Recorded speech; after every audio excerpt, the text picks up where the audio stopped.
안녕하세요. 복잡한 자료들 속에서 가장 날카로운 통찰만 골라내서 지금 이 방송을 듣고 계신 당신에게 바로 전달해드리는 오늘의 심층 분석 시간입니다. 네, 안녕하세요. 반갑습니다. 오늘 우리가 해체해볼 텍스트 앞에는 사실 꽤나 묵직한 키워드들이 놓여 있어요. 네, 맞습니다. 묵직하죠. 인간의 본성, 그리고 영적인 눈먼. 거기에 더해서 우리가 일상적으로 너무나 당연하게 믿고 있는 인과응보의 법칙을 완전히 뒤집어버리는 통찰들이 담겨 있거든요. 그렇죠. 근원적 죄성에 대한 아주 깊이 있는 신학적 또 철학적인 접근을 보여주는 텍스트입니다. 오늘 이 심층 분석을 통해서 우리가 도달하려는 목표는 아주 분명합니다. 이 문헌에서 끊임없이 강조하는 그 진짜 본다는 것, 네. 그게 도대체 무엇인지, 그리고 이 텍스트가 제시하는 절망과 회복의 메커니즘을 아주 구조적으로 뜯어보는 겁니다. 자, 이 내용을 한번 파헤쳐볼까요? 네, 좋습니다. 아주 흥미로운 여정이 될 것 같네요. 본격적인 이야기에 앞서서 지금 이어폰을 꽂고 계신 당신에게 먼저 질문을 하나 던지고 싶은데요. 어떤 질문이죠? 우리는 살아가면서 갑작스러운 불행을 겪거나 도저히 이해할 수 없는 재앙을 맞닥뜨렸을 때 반사적으로 어떤 생각을 가장 먼저 할까요? 아마 대부분 비슷한 생각을 할 겁니다. 아마 열의 아홉은 내가 도대체 뭘 잘못했지? 혹은 과거에 내가 누군가에게 상처를 줘서 지금 벌을 받는 건가? 이렇게 생각할 거란 말이죠. 맞아요. 내 과거의 행동에서 원인을 찾으려고 하는 거. 그건 인간이 불확실한 세상을 통제하기 위해서 만들어낸 아주 자연스러운 심리적 방어 기제거든요. 그렇죠. 아주 직관적인 사고방식이죠. 네. 오늘 우리가 다루는 자료가 짙은 종교적 색채를 띤 신학 텍스트이긴 하지만 종교적인 믿음의 영역은 잠시 괄호 쳐두고 이 텍스트 자체가 던지는 철학적 질문을 파헤쳐보면 굉장히 흥미로운 지점이 나옵니다. 어떤 지점인가요? 방금 말씀하신 그 인간의 자연스러운 방어 기제 있잖아요. 내가 무언가 잘못된 원인을 제공했기 때문에 나쁜 결과가 돌아왔다? 네네. 그 직관적인 계산법을 이 텍스트는 시작부터 완전히 산산조각 내버리거든요. 바로 그 부분입니다. 우리는 본능적으로 인과응보라는 안정적인 틀 안에서 세상을 해석하고 싶어 하잖아요. 그렇죠. 그래야 마음이 편하니까요. 맞아요. 내가 어제 길에 쓰레기를 버렸거나 누군가를 속였기 때문에 오늘 나에게 안 좋은 일이 생겼다. 이렇게 믿으면 차라리 낫거든요. 내 행동을 교정하면 미래의 불행을 막을 수 있다는 일종의 통제감이 생기죠. 네, 맞습니다. 그런데 오늘 읽은 텍스트는 우리의 이런 일상적인 접근법에 정면으로 도전장을 내밉니다. 저자의 논리를 따라가 보면 우리에게 이렇게 되묻고 있어요. 네. 그렇다면 만일 당신의 삶에 아무런 재앙이 없고 모든 것이 평탄하다면 당신은 아무런 잘못도 없는 완벽하게 깨끗하고 무결한 사람인가? 그 질문이 이 문헌이 가진 세계관의 핵심을 관통합니다. 그렇군요. 인과응보라는 그 좁은 틀 안에서는 재앙이 없으면 죄도 없는 것이 성립되어야 하잖아요. 논리적으로는 그렇죠. 하지만 이 텍스트는 단호하게 아니오라고 답합니다. 이것을 더 큰 그림과 연결해보면 재앙의 유무가 죄의 유무를 결정하는 기준이 될 수 없다고 선언하고 있는 거예요. 그러니까 내가 오늘 당장 어떤 특정한 도덕적 잘못을 새로 저질렀기 때문에 내일 재앙을 받는 그런 단순한 거래가 아니라는 거네요. 정확합니다. 설령 내 삶이 아무런 재앙 없이 너무나도 평탄하게 심지어 사회적으로 아주 크게 성공하면서 흘러간다고 하더라도 네. 인간은 그 존재 자체로 이미 치명적인 흠집이 나 있다는 것이 이 자료의 핵심 전제입니다. 잠깐만요. 그렇다면 텍스트의 논리대로라면 내가 평생 법을 어기지 않고 남을 도우면서 도덕적으로 완벽하게 살았다고 해도 네. 본질적으로는 이미 문제가 있는 상태라는 건가요? 일반적인 상식과는 완전히 정면 충돌하는데요. 그렇기 때문에 이 텍스트가 굉장히 급진적인 겁니다.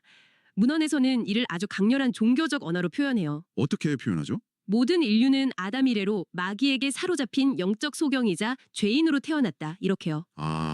아담 이래로 영적 소경으로 태어났다. 네, 이것을 철학적 관점에서 해체해보면 인간은 태어날 때부터 이미 진리를 인식할 수 없는 기능적 고장을 안고 세상에 던져졌다는 뜻입니다. 기능적 고장이요? 네, 비유를 하나 들어볼게요.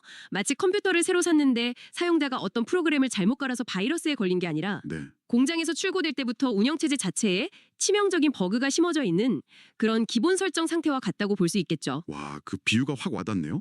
사용자의 실수가 아니라 기본 운영체제의 버그다. 그렇죠. 디폴트 값이 고장나 있다는 겁니다. 그러니까 내가 오늘 거짓말을 해서 죄인이 되는 게 아니라 그냥 인간으로 태어난 그 순간부터 이미 결함이 있는 상태라는 뜻이잖아요. 맞습니다.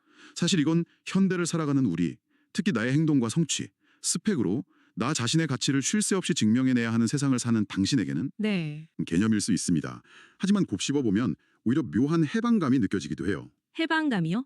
어떤 측면에서 그렇죠? 만약 내 삶에 닥친 알 수 없는 불행이나 고통이 꼭 나의 어떤 특정한 잘못 때문만이 아니라 네. 인간이라는 존재 자체가 원래부터 불완전하고 깨어진 상태이기 때문이라고 전제한다면요. 아, 네네. 이해가 갑니다. 적어도 알 수 없는 불행 앞에서 무조건 내 탓이야라며 무한한 자책감에 짓눌려 있던 사람들에게는 그 지독한 인과응보의 사슬을 끊어낼 수 있는 논리가 되기도 하니까요. 아주 중요한 포인트를 짚어주셨습니다. 행동의 교정 이전에 존재의 상태에 대한 근본적인 인식이 먼저 필요하다는 역설이죠. 맞아요.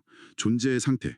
이 문헌은 우리가 특정한 행위를 통해 죄를 획득하는 것이 아니라 이미 진리를 깨닫지 못하는 먹먹한 상태로 존재하고 있음을 강조합니다. 네. 그리고 여기서 텍스트가 그 상태를 설명하기 위해 가져온 비유가 바로 오늘 우리가 깊이 파헤쳐야 할 두 번째 핵심입니다. 바로 소경이라는 메타포죠. 그렇습니다. 여기서 정말 흥미로운 부분이 등장합니다. 육안, 그러니까 물리적인 육신의 눈과 영안, 영적인 눈의 강렬한 대조 말이에요. 네, 그 대조가 아주 선명하게 나타납니다. 우리는 매일 아침 거울을 보고 운전을 하고 스마트폰에 수많은 텍스트와 영상들을 소비하잖아요. 그렇죠. 현대인들은 눈을 한시도 가만두지 않죠. 그러면서 스스로 아주 많은 것을 아주 선명하게 보고 있다고 믿습니다. 정보화 시대에 사는 당신과 저 역시 매일 쏟아지는 뉴스를 보며 세상이 어떻게 돌아가는지 다 파악하고 있다고 생각하거든요. 맞아요. 착각하기 쉽죠. 그런데 텍스트는 우리가 시력 검사표의 가장 작은 글씨를 읽을 수 있고 세상의 트렌드를 다 읽어낸다고 해도 네. 본질적으로는 칠흑 같은 어둠 속에 있다고 진단하더군요. 그래서 이 문헌이 정의하면 소경의 의미를 깊이 아주 정확히 짚고 넘어갈 필요가 있습니다. 네, 어떻게 정의하고 있나요?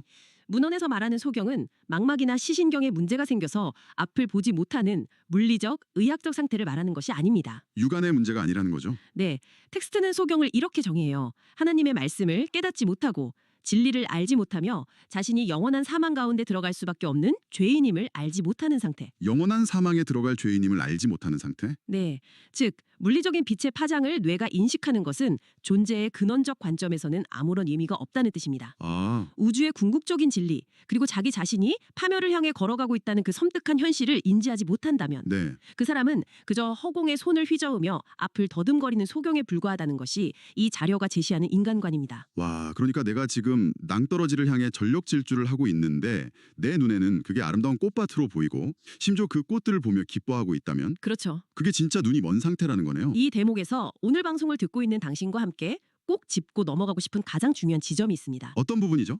이 문헌이 지적하는 인간의 가장 크고 치명적인 위기는 단순히 우리가 눈이 멀었다는 그 사실 자체가 아니더라고요. 아, 그렇다면 어떤 것이 가장 큰 위기라고 보셨습니까? 자신이 보지 못한다는 사실을 전혀 모르는 채 스스로 나는 아주 잘 보고 있다고 완벽하게 착각하는 데 있다는 겁니다. 맞습니다.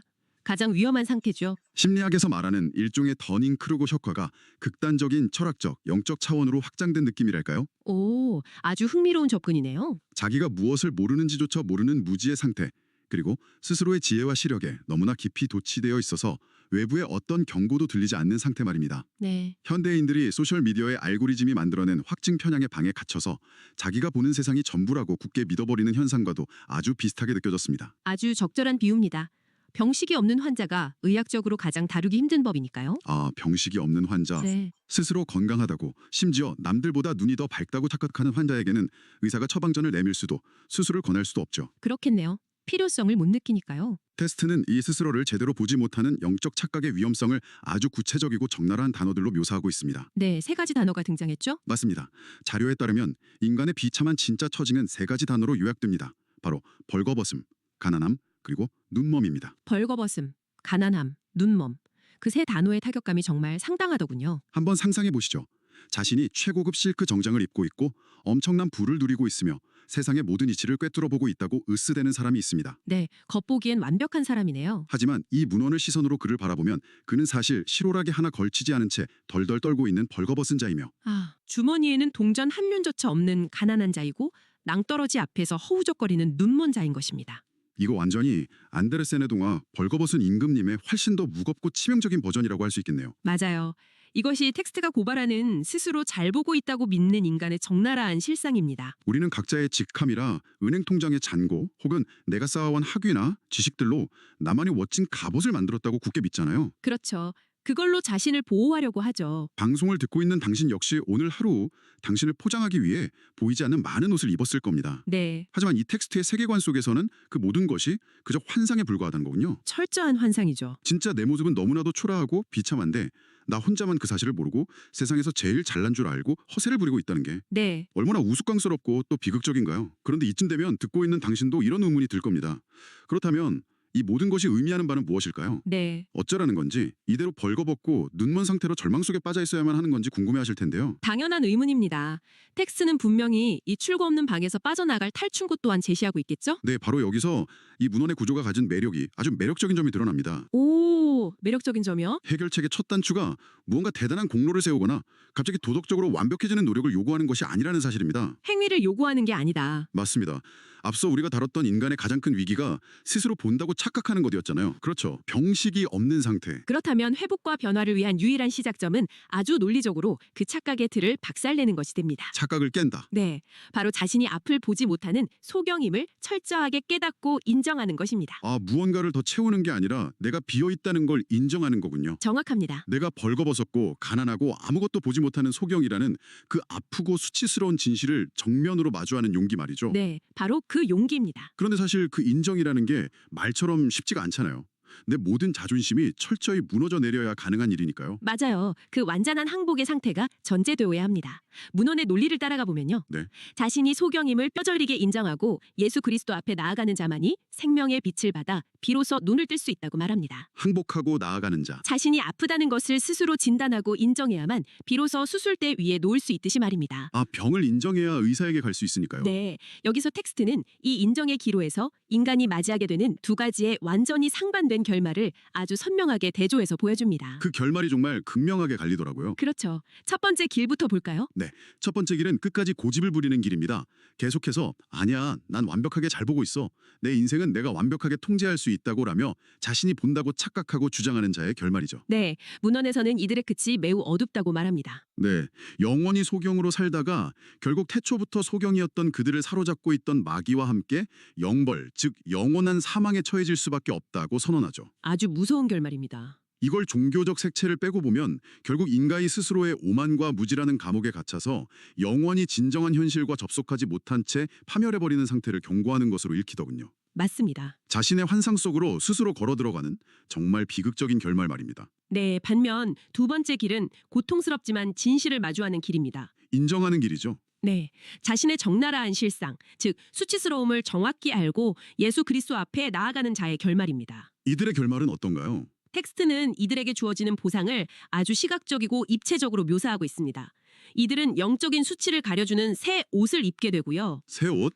평생 굳게 감겨있던 영적인 눈을 비로소 뜨게 되며 텅 비어있던 영혼의 진정한 영적 부요함을 얻게 된다고 설명합니다. 와, 이 대목에서 텍스트가 쳐놓은 아주 정교한 대칭 구조가 확실히 보이네요. 눈치채셨군요. 방금 새 옷, 눈뜸, 영적 부요함이라고 하셨잖아요. 네, 맞습니다. 이거 앞서 우리가 소름 돋게 살펴봤던 인간의 비참한 세 가지 실상, 즉 벌거벗음, 눈멈, 가난함과 완벽하게 짝을 이루면서 뒤집히는 거군요. 정확합니다. 완벽한 역전이죠. 벌거벗은 수치스러움은 새 옷으로 덮어지고 눈먼 상태는 시력의 회복으로, 텅 빈 가난함은 꽉 찬 부요함으로 반전되는 거네요. 그렇습니다.